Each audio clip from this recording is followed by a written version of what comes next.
gusto saludaros como siempre. Nos encontramos otra vez en su programa semanal Mundo Laboral MX, el espacio para el conocimiento, difusión, análisis de las materias de derecho laboral que están en este caso sobre el foco y sobre todo en este año 2024 donde prácticamente ya estamos arrancando el mes de febrero y se tienen noticias de que al parecer vamos a tener algo interesante en materia de pensiones, jubilaciones y demás. Sigue pendiente el tema de la ley Silla, la reducción de la jornada laboral de 40 horas a la semana, que sigo insistiendo, eso ya existe, pero bueno. Tenemos también la del aguinaldo digno y otros aspectos interesantes dentro de un año de por sí complejo porque es un año electoral y vamos a ver qué pasa sobre todo a mitad de año. Y para prepararnos en algunos aspectos, ya tuvimos en este año su programa de los retos que vienen para 2024 para las empresas, tenemos un punto muy importante que es la vida sindical. Ha habido algunas determinaciones que ustedes saben por medios que ya se resolvieron por aquí y por allá, pero decidimos en este espacio tener realmente a una persona que conoce muy ampliamente, y ahorita van a ver que lea su trayectoria, sobre los aspectos de democracia sindical que estamos viviendo y que vienen inclusive más complicados. Y en este sentido, déjenme presentarles aquí al maestro Rafael Adrián Abante Juárez, amigo mío desde hace ya algún tiempo, y estamos muy orgullosos de tenerlo. Déjenme leer brevemente su trayectoria. Él es abogado por la Escuela Libre de Derecho, con un diplomado en Economía Aplicada por parte del ITAM, y es maestro en Derecho por la UNAM. Ha tomado cursos en el Centro Internacional de Formación de la Organización Internacional de Trabajo en Italia, concretamente en Turín, y es miembro del Ilustre Nacional Colegio de Abogados. Tiene también, está certificado por conocer como conciliador. Dentro de su trayectoria, hay nada más para que vean, ha estado como secretario técnico de la Comisión del Distrito Federal de la Cámara de Diputados, director jurídico consultivo y subprocurador de servicios al consumidor en Profeco, secretario particular del Secretario de Comunicaciones y Transportes de Gobierno Federal, director general de Servicios Legales en la Comisión Nacional de Protección y Defensa de los Usuarios Financieros, CONDUCEF, abogado general y comisionado para transparencia de la entonces Sedesol, director general de Inspección de Trabajo y, fíjense nada más, subsecretario de Trabajo del Gobierno Federal en la Secretaría de Trabajo y Previsión Social y subsecretario de Derechos Humanos en la Secretaría de Gobernación. Actualmente lleva su propia consultoría, Avante Asesoría Integral, y él es entonces director y fundador de la misma. También es autor de diversos artículos y publicaciones, simplemente su libro Reforma Laboral por el Fondo de Cultura Económica en 2017. Maestro Abante, un placer tenerte aquí en este pequeño espacio. Gracias, Hipólito, al contrario, es para mí un enorme gusto y un honor estar aquí contigo y platicar. Muchas gracias. Pues de eso se trata, platicar realmente sobre los aspectos de democracia sindical, donde hemos tratado un poco la visión del sindicato. Pero la verdad, los retos se le imponen a las empresas. Y esta parte importante donde plantearnos si son aliados o eventualmente amenaza, surge dentro de un contexto muy interesante.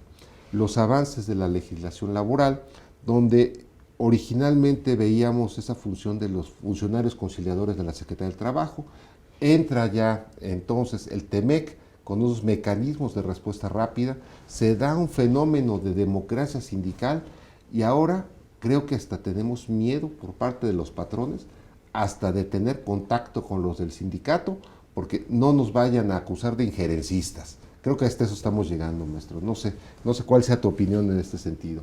¿Hay crisis o realmente nos están espantando con el petate del muerto? No lo sé. Qué interesantes planteamientos, Hipólito. La verdad es que es un tema que está generando una enorme atracción e interés y hay posturas muy encontradas al respecto. Hay quienes están anticipando una especie de apocalipsis laboral y que lo que visualizan es que vamos a enfrentar una serie de paros, huelgas, conflictos, trabajadores muy beligerantes, presionando a los patrones y empresas quebrando. Y por el otro lado hay quien dice, la verdad es que no es tan grave, tenemos manera de sobrellevarlo y podemos sobrevivir. Y hago énfasis en esta última parte, sobrevivir. ¿Dónde creo que está el primer problema, Hipólito? Estamos entendiendo el escenario de la democracia sindical como una confrontación.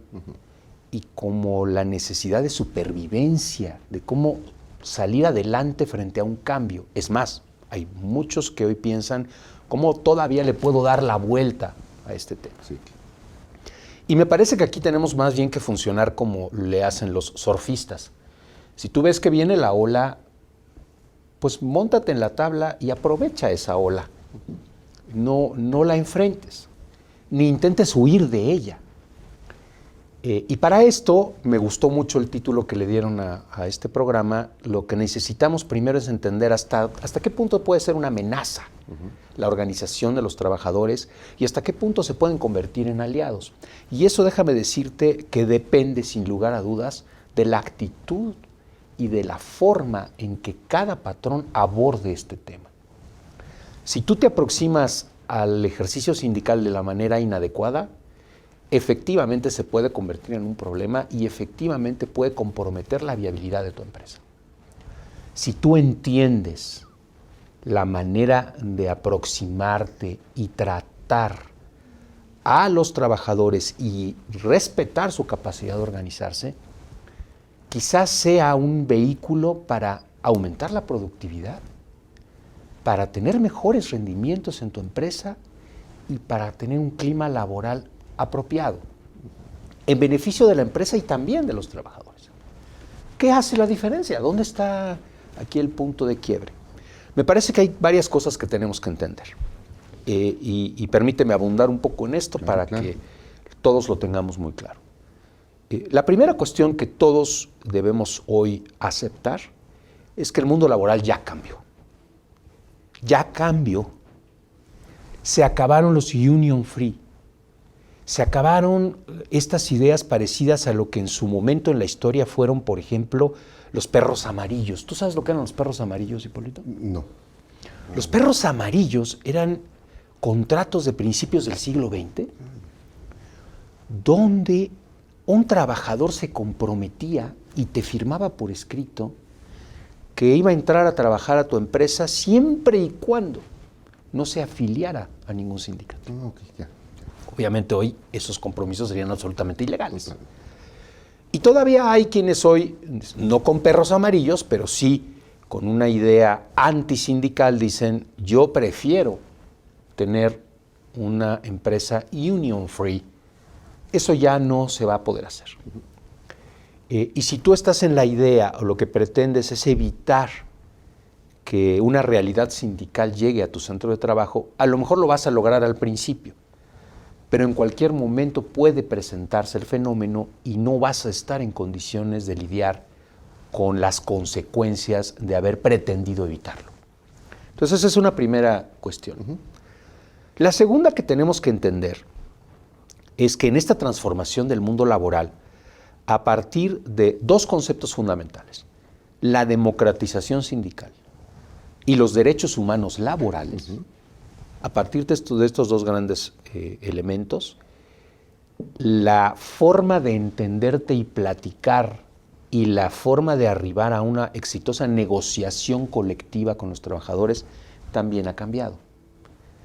La presencia de la obligación del líder sindical de rendir cuentas y sobre todo la implementación de el voto personal, libre, directo, secreto y seguro, es una manera de empoderar no al sindicato, de empoderar al trabajador. Claro, la base. Consecuentemente, tu clima laboral se vuelve fundamental.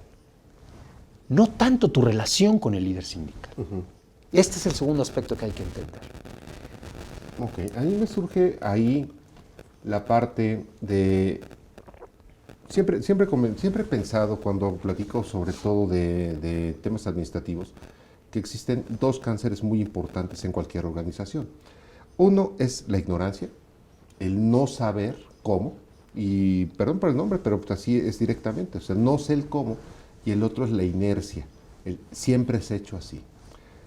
¿Cómo romper esta parte de que el importante dentro de la cadena de negociación colectiva es el trabajador, cuando tanto la empresa como los propios trabajadores siempre han empoderado al líder sindical y hemos tenido el fenómeno del chavismo sindical, de esas representaciones, esta idea de los contratos de protección.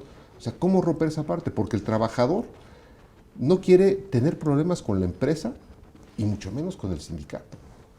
Y el momento dado de sentir que con su voto puede hacer un cambio, tendríamos que romper esa inercia. O sea, no sé, siento que ahí tenemos un paradigma una losa muy fuerte. Pero ¿cómo podemos lograr entonces que esa productividad aumente con esta herramienta como se está planteando? Me parece una forma muy interesante de cuestionarnos el tema, mi querido Hipólito, sí. Porque la esencia radica en qué sucede a partir de este nuevo escenario de democratización. Bueno, teníamos en los sindicatos propiamente una especie de democracia representativa. Okay. Es decir, el líder sindical, el comité directivo de la organización sindical, el comité famoso de revisión del contrato, pues eran un grupo de trabajadores de élite, seleccionados generalmente por el liderazgo, claro, que tenían una especie de monopolio del diálogo con el patrón, sí, para negociar. Y este monopolio era capitalizado también por la organización sindical, de manera que los trabajadores entendían que si querían recomendar a un familiar para que entrara a trabajar, que les dieran, les concedieran unos días económicos o que les atendieran un problema de una incapacidad, había que recurrir al sindicato, y era el sindicato quien iba y decidía si correspondía o no apoyar, claro, o no a ese trabajador, dependiendo de muchas cuestiones. Se generaron vicios importantes, claro, ahí, y vicios muy terribles, Hipólito. A veces, no quiero dar detalles específicos, pero quienes me están escuchando seguramente conocerán de fenómenos muy tristes donde pues había que quedar muy bien con el líder, claro, y había que concederle cierto tipo de favores para que el liderazgo accediera a través de ese monopolio. Esa era una democracia totalmente representativa, sí, donde la representatividad estaba viciada. Se optó por matizar o de alguna manera limitar esa democracia representativa a partir de la democracia directa. Claro. ¿Y esto qué significa ahora? No basta que el líder tenga esa capacidad de negociar. Lo que el líder negocie en una revisión tiene que ser votado por los trabajadores y tiene que ser aprobado por la mayoría de los trabajadores. Y esto es fundamental, porque entonces ya no es el liderazgo quien voluntariamente y de manera autónoma, aun cuando se supone que lo hace en representación de los trabajadores, define el destino de la negociación colectiva. Claro. Son los trabajadores con su voto. Pero eso trae aparejados muchos riesgos. El que tú mencionabas, la desinformación, sí, el populismo sindical, sí, la explosividad, la ideología más allá de las necesidades básicas o reales, o la intransigencia frente a las posibilidades y viabilidades económicas de la empresa. Sí, claro. ¿Cómo desactivas esto? Entonces, tú dices, bueno, es que si yo propongo una revisión y lo que estoy planteando tiene toda la lógica a la luz de las condiciones de la empresa y está procurando atender las necesidades de los trabajadores, pero el liderazgo malinforma a los trabajadores, o entre los trabajadores se difunden datos o informaciones imprecisas y se genera confusión, pues a lo mejor los trabajadores van a terminar votando en contra. Claro. Y vamos a caer en una crisis, porque para superar ese tema, tarde que temprano vas a necesitar el voto de la mayoría. Eso. Y mientras no tengas ese voto, pues probablemente si esto implicó un estallamiento a huelga, pues queda la inoperancia de la empresa. Si esto implicaba una serie de cambios que necesitabas para mejorar tu productividad, pues se van a quedar ahí atorados. Y entonces aquí déjenme puntualizar algunas cuestiones que tenemos que atender cuidadosamente. La primera es fortalecer al trabajador frente a su organización sindical. No significa limitar o imposibilitar al patrón de comunicarse con el trabajador. Y aquí llegamos a un punto que mencionabas. La reforma ha sido muy estricta y muy contundente en el sentido de están absolutamente prohibidos los actos de injerencia. Por eso hay mucho miedo. Claro. Entonces, el patrón me dice, es que yo estoy atado de manos. ¿Por qué? Pues porque no puedo tener ningún tipo de injerencia en el funcionamiento, en la autonomía, en la libertad, en la deliberación sindical. Yo como patrón no puedo intervenir en un proceso de decisión, de voto de los trabajadores sobre su revisión, muchísimo menos para la elección de sus directivas o la decisión de suscribir o no un contrato colectivo. Ok, está bien. Pero eso no significa, y esto es muy importante, no significa que el sindicato tenga el monopolio de la comunicación con los trabajadores. ¿Es que comunicarme con mis trabajadores es también un acto de injerencia? No. Depende. ¿Para qué te vas a comunicar con ellos? Claro. Pero para que exista una auténtica democracia necesitamos trabajadores informados. Elemental. De otra manera, no pueden tomar una decisión tan importante como si es adecuado o no X aumento salarial o X modificación en las prestaciones o X meta de productividad si no tienen los elementos que se requieren para ello. ¿Cómo le haces para que esto no se considere injerencia sindical? Pues no rompas el diálogo con los trabajadores. Claro. Tu comunicación con la base debe ser permanente. Debe existir armonía en la comunicación. Y déjame ponerte esta reflexión en la mesa.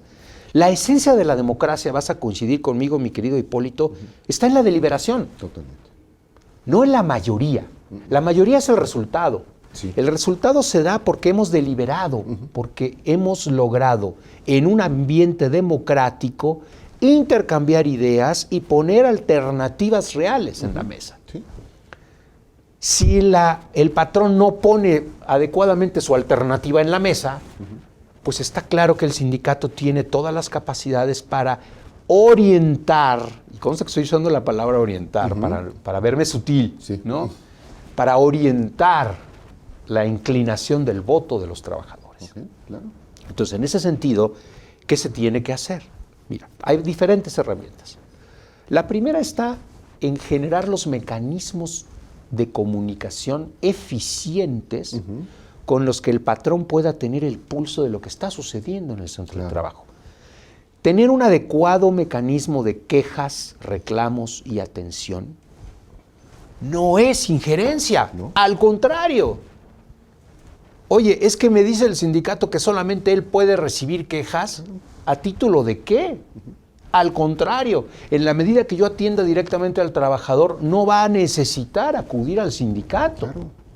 Entonces, tener esos mecanismos de comunicación son fundamentales. Tenemos hoy la obligación, lo sabemos en la ley, de que existan protocolos precisamente para atender el acoso, la violencia, el trabajo forzoso, el trabajo infantil, la discriminación. Tener un ambiente de trabajo libre de violencia y libre de discriminación no es injerencia. Por supuesto que no. Entonces, tengamos esos canales de comunicación. Por supuesto. Y eso nos va a permitir indiscutiblemente tener un buen clima laboral. Claro. Entonces, primera cuestión. Segunda, y que muchas veces olvidamos, los trabajadores tienen un derecho que a la vez se convierte en una importante herramienta del patrón. Pero quiero ser muy claro en esto, no estoy sugiriendo de ninguna manera algún tipo de manipulación o control de los trabajadores. Estoy hablando de una forma de hacerles llegar información. ¿A qué me refiero? A la capacitación. Claro. Todo trabajador tiene derecho a la capacitación. ¿Y cómo hemos entendido la capacitación? Darle las herramientas, las habilidades, las destrezas para desarrollar el trabajo. Pero eso no es lo que la ley nos dice. No. La capacitación tiene una finalidad muchísimo más amplia. ¿Y qué crees? Que el trabajador esté debidamente enterado de cómo está su centro de trabajo, también es capacitación. Por supuesto. Y también lo puedes orientar y lo puedes informar. ¡Qué gran logro si mañana tus trabajadores tienen una noción mínima de economía! Que saben en qué consiste un balance, cuál es una meta de productividad, cómo se miden los ingresos, cómo se pagan los impuestos, cómo se administra un negocio. No quiere decir que le tengas que compartir información confidencial, pero sí sensibilizar al trabajador para que tenga la noción básica de qué puede suceder si tomamos una decisión equivocada en el centro de trabajo. Visceral, mal informado. Por supuesto, y si mañana viene una actitud beligerante, flamígera por parte del líder, pero los trabajadores están debidamente sensibilizados y debidamente atendidos, van a tomar las cosas con la prudencia necesaria y no se van a dejar llevar por esa mala información o por esa tendencia de radicalización que pudiera entablar un líder, ¿no? Pero eso pasa en Dinamarca, maestro. O sea, que los liderazgos vengan así de flamígeros. Aquí lo interesante, y me estoy quedando con esta parte antes de irnos a nuestra pausa, es que me estás dando todos los elementos para poder determinar que los liderazgos se ganan. Y no nada más se ganan cuando se eligen las directivas. Los liderazgos se ganan día con día, tanto para el sindicato, en este caso que es el punto, pero también para el patrón que sabe ser patrón, que sabe cuál es su papel dentro de un proceso productivo, como lo señalan, con capital humano, con trabajadores que realmente quieren ser algo más que estar toda la vida en un puesto, y eventualmente esto cómo impacta dentro de un desarrollo económico. Entonces, si me permites, vamos a tener nuestra primera pausa y estamos sobre base de un ratito, 2 minutos, y estamos con ustedes, y no se vayan, hay muy buenos anuncios aquí, e inclusive hay algo interesante para seguimiento de todos ustedes. Estamos en un momentito más con ustedes. Gracias.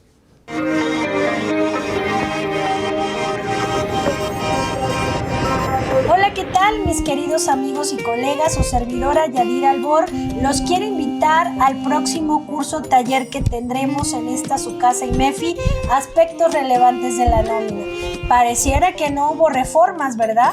Pero la nómina siempre tiene para dar un estudio exhaustivo. Y les recuerdo que estamos por presentar la declaración de prima de riesgo, así es que tenemos que estar muy preparados. Los nuevos costos de la nómina nos llevan a analizar si es viable en nuestra empresa manejar previsión social, así es que también revisaremos cuáles son las opciones de previsión social que tenemos para reducir el costo de nuestra nómina, cuáles son los valores o en este caso los indicadores que van a mover el costo de nuestra nómina en este 2024. Si no sabes si estás timbrando de manera correcta tu recibo de nómina, ven, acompáñanos que este curso te interesa.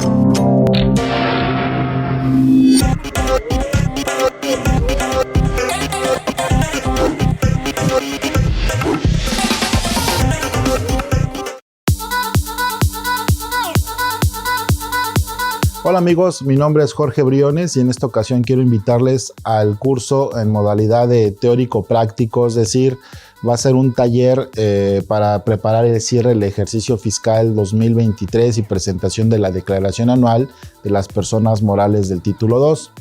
Este curso está preparado en 2 modalidades, 2 sesiones. La primera sesión es teórica, eminentemente teórica, donde veremos todas las generalidades precisamente para preparar o determinar el impuesto sobre la renta y determinar la renta gravable de la PTU. También observaremos conceptos básicos como los ingresos acumulables, su momento de acumulación, determinación de pagos provisionales, aquellas deducciones que son autorizadas para efecto de impuestos sobre la renta, partidas no deducibles, actualización de pérdidas fiscales, conceptos o acreditamientos que permite realizar la ley del impuesto sobre la renta para tratar de mitigar la base del impuesto o el impuesto sobre la renta definitivo. Y en la segunda parte de este curso, en la segunda sesión, veremos eminentemente papeles de trabajo precisamente para preparar el ISR del ejercicio, obviamente determinación del impuesto a la renta, determinación de la PTU, aplicación y actualización de pérdidas fiscales, acreditamientos posibles en materia de impuesto a la renta. Por supuesto, la conciliación entre el resultado contable y fiscal para efectos de impuesto a la renta, y también observaremos el llenado del aplicativo para presentar la declaración anual. Recordemos que el SAT ha anunciado recientemente que este aplicativo tiene algunas modalidades. Veremos las mejoras, aquellas situaciones que, por qué no decirlo, sí le benefician al contribuyente o a los preparadores o contadores que preparan la información, para hacer un poco más ágil la presentación de esta declaración. Los esperamos y quedo al pendiente. Muchas gracias, un saludo a todos.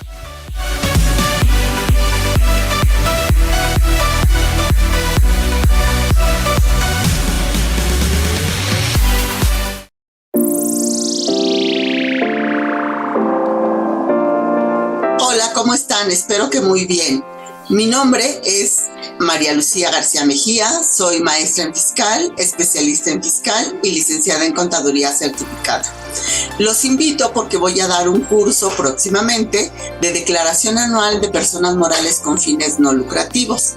En este curso vamos a ver precisamente cómo se llena la declaración anual, qué formato hay que utilizar para este tipo de personas, título 3.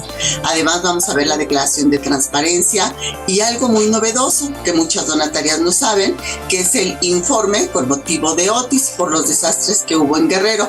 Si quieren saber cuál es la fecha de vencimiento y cómo se llena este informe, entonces asistan a mi curso e inscríbanse en IMEFI. Les agradezco.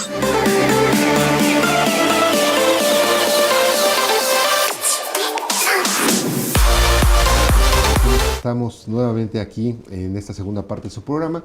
La verdad quedaron algunos aspectos muy puntuales que nos estaba detallando el maestro Abante, en específico con relación, bueno, yo lo interrumpí hablando de liderazgos que se ganan, pero los aspectos realmente que le preocupan al administrador, al CEO, en el caso de la mayoría de las empresas en México, micro, pequeña, mediana empresa, a veces ven lejano esa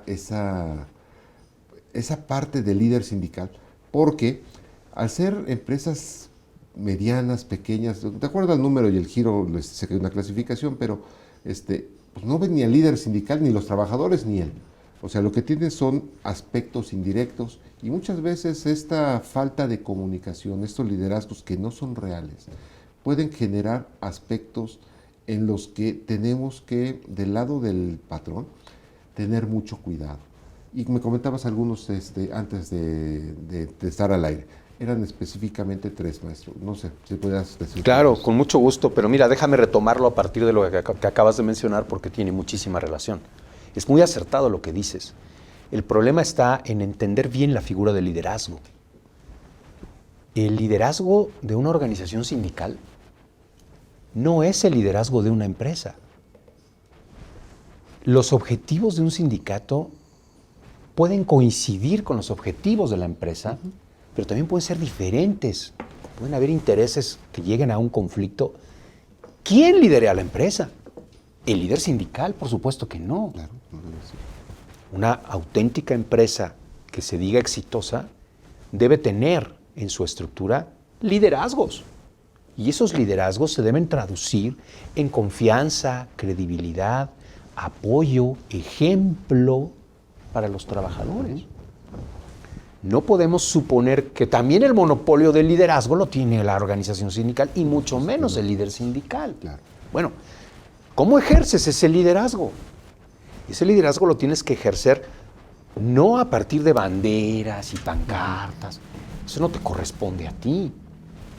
Pero en la medida que transmites, que comunicas de manera eficiente y de manera objetiva los retos de la empresa, los objetivos de la empresa, los valores de la empresa y la importancia de la dignidad de los trabajadores como elemento central del funcionamiento de la empresa, visten un liderazgo empresarial que te va a permitir generar esa respuesta en los trabajadores, porque no estoy hablando aquí de liderazgos formales, estoy hablando de liderazgos reales, casi te diría liderazgos morales. Entonces, en la medida que ese liderazgo se ejerce, vas a evitar los temas. Y parte del tema tiene que ver con propiciar un ambiente laboral adecuado. Un buen liderazgo tiene que estar pendiente y atento de su grupo, de su organización, de su espacio de interacción. Y aquí hemos platicado con los patrones y con los abogados laboralistas de aspectos en los que cualquier liderazgo, o liderazgo incluso de proyecto, debe tener claro a partir de dónde están los principales riesgos en un centro de trabajo que debemos cuidar para que no lleguemos a un conflicto de naturaleza sindical. Y ahí permíteme platicarte que esencialmente hemos identificado 3 tipos de elementos o cuestiones que debemos cuidar. Los primeros son los que se conocen como los predisponentes de un conflicto laboral. No voy a entrar en mucho detalle, con mucho gusto quien lo requiera, pues podemos platicar sobre el tema.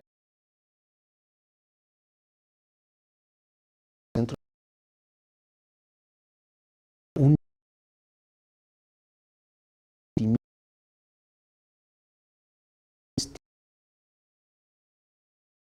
trabajadores que no está permitiendo que las cosas fluyan en el ambiente laboral y que, déjame decirlo en estos términos, está aumentando el nivel de explosividad en el centro de trabajo.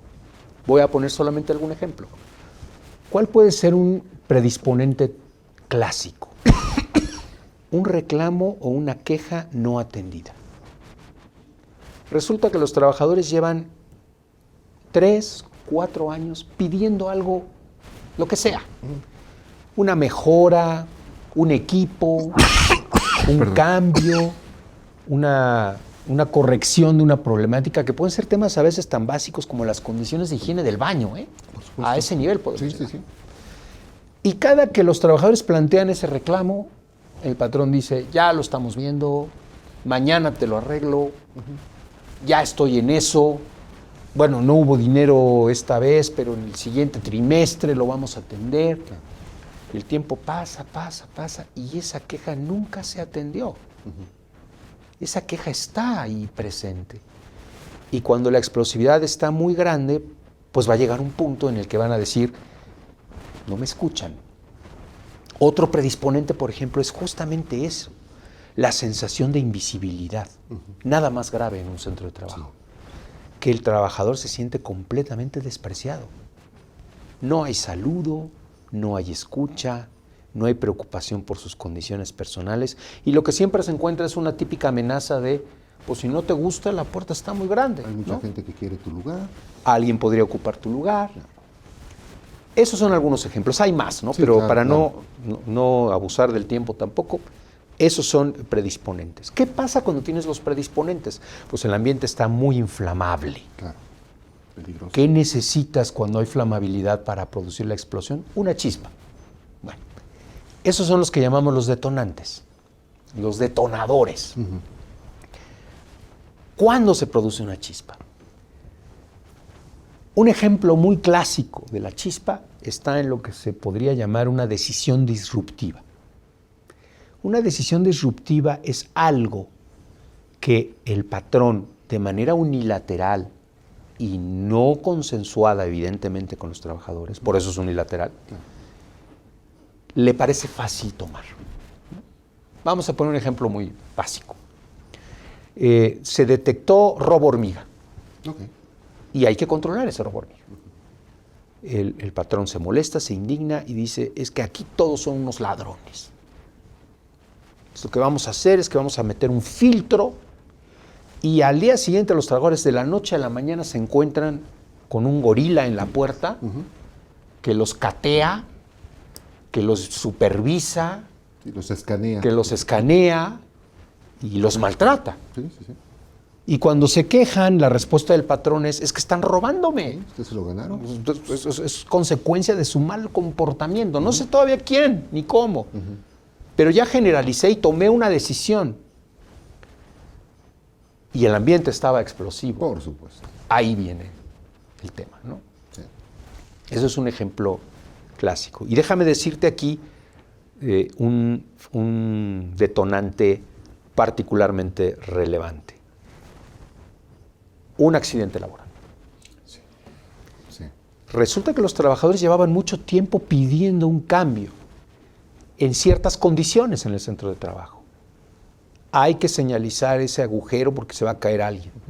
Hay que señalizar ese escalón porque se va a tropezar alguien. No estamos teniendo la ventilación suficiente y alguien se va a enfermar. Y de repente se produce una consecuencia grave. Claro.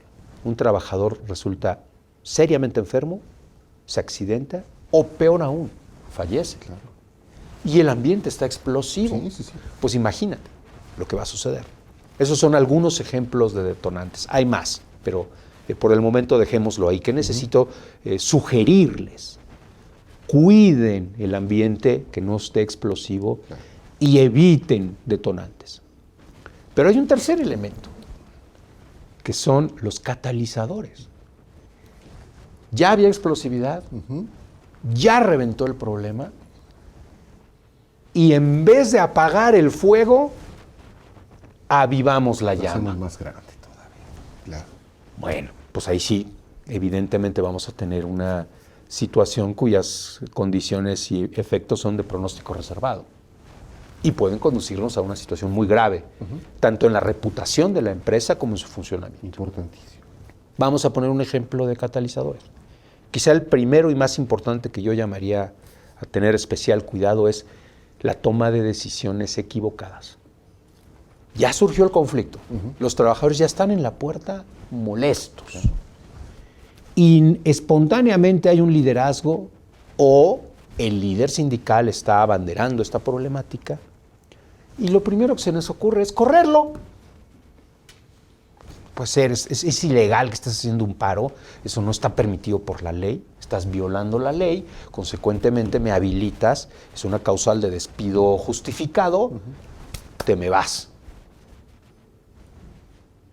Evidentemente, a partir de ese momento, todos los trabajadores se van a solidarizar con quien fue víctima de una represalia por defender los derechos de sus compañeros. Claro.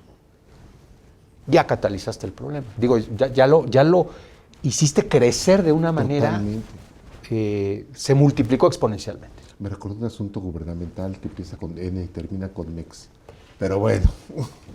Ahí tenemos, y mira qué proporciones está agarrando ese tema. Bueno, ese es un ejemplo de un catalizador. Y algo que les sugiero poner especial cuidado. Hay un catalizador que podemos tener presente siempre y se llama redes sociales. Las redes sociales se pueden convertir en un catalizador brutal. Sí. Hoy la comunicación ya no se da en panfletos, con el altavoz, en folletos y discursos. Se da en TikTok, en Instagram, en X, en Facebook y en las comunicaciones de WhatsApp. Claro. Bueno, aquí no estoy de ninguna manera sugiriendo que hay que intervenir en las comunicaciones de nuestros trabajadores. Eso sería una violación a sus derechos y a su privacidad. Pero sí hay que estar pendientes de lo que está pasando en las redes sociales, sobre todo cuando se presente un conflicto. Porque la desinformación, la polarización, la radicalización se puede producir a partir de las redes sociales. Y no necesito recordarles que la primavera árabe estalló en las redes sociales. Claro. ¿Y a qué nivel llegó? Bueno, cuidado con las redes sociales, es un catalizador importante. Y menciono un último catalizador, porque no debemos descuidarlo. Intereses ajenos. Líderes de opinión, medios de comunicación, organizaciones sindicales ajenas al centro de trabajo con intereses económicos, políticos o de cooptación de base sindical.